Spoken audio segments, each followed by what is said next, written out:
नमस्कार, good morning. चलिए जानते हैं देश दुनिया की आज की तमाम सभी बड़ी खबर को। फटाफट वीडियो के लास्ट तक बने रहिए हमारे साथ।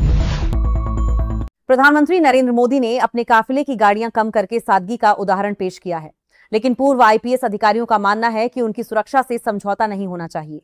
उन्होंने कहा कि पीएम को विश्व स्तर पर खतरा है और संसाधन बचाने के चक्कर में सुरक्षा में कोई ढील देना खतरनाक हो सकता है।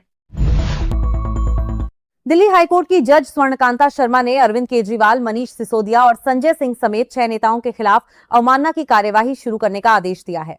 जज ने कहा कि उन्हें बदनाम करने के लिए सुनियोजित अभियान चलाया गया था, जिसके कारण उन्होंने खुद को आबकारी मामले की सुनवाई से अलग कर लिया है।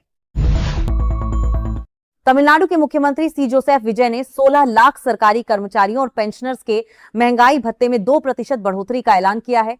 अब डीए 58 से बढ़कर 60% हो गया है, जो 1 जनवरी 2026 से प्रभावी होगा। इस फैसले से राज्य के खजाने पर सालाना 1230 करोड़ का अतिरिक्त बोझ पड़ेगा।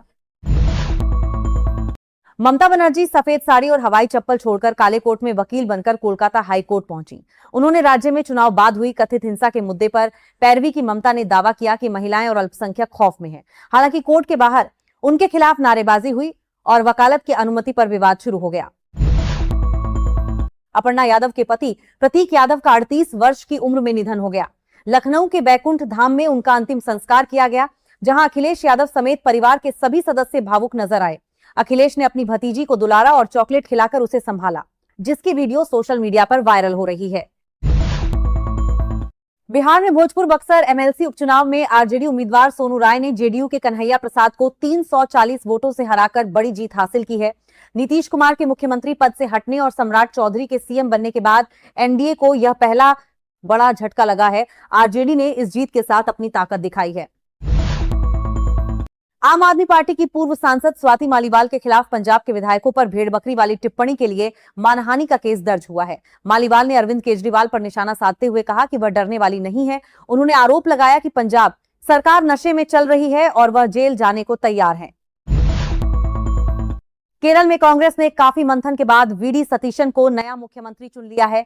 मुख्यमंत्री की रेस में केसी वेणुगोपाल और रमेश चेन्निथला भी शामिल थे, लेकिन पार्टी ने जमीनी पकड़ और रणनीतिक कौशल के कारण सतीशन पर भरोसा जताया। वेणुगोपाल का सांसद होना और उपचुनाव की स्थिति उनके पीछे रहने का कारण बनी। रूस ने यूक्रेन पर 800 से ज्यादा ड्रोन दागकर अब तक का सबसे बड़ा हमला किया है, जिसमें 6 लोगों की मौत हो गई और कई घायल हुए हैं। जेलेंस्की ने इसे भीषण हमला बताते हुए कहा कि रूस का मकसद हवाई सुरक्षा को कमजोर करना है। जवाब में यूक्रेन ने भी रूस पर ड्रोन हमले किए हैं। भारत ने ओमान तट के पास भारतीय ध्वज वाले जहाज हाजी अली पर हुए हमले की कड़ी निंदा की है। इस हमले के कारण जहाज डूब गया, लेकिन ओमान कोस्ट गार्ड ने सभी 14 चालक दल के सदस्यों को सुरक्षित बचा लिया। भारत ने इसे वैश्विक व्यापार और समुद्री सुरक्षा के लिए खतरा बताया है। नई दिल्ली में आयोजित ब्रिक्स विदेश मंत्रियों की बैठक में पश्चिम एशिया के संघर्ष पर गहन चर्चा हुई। भारत ने 2026 की अध्यक्षता करते हुए संवाद और कूटनीति पर जोर दिया। विदेश मंत्री एस जयशंकर ने आतंकवाद, जलवायु परिवर्तन और डिजिटल सार्वजनिक बुनियादी ढांचे जैसे वैश्विक मुद्दों को हल करने के लिए सहयोग का आह्वान किया।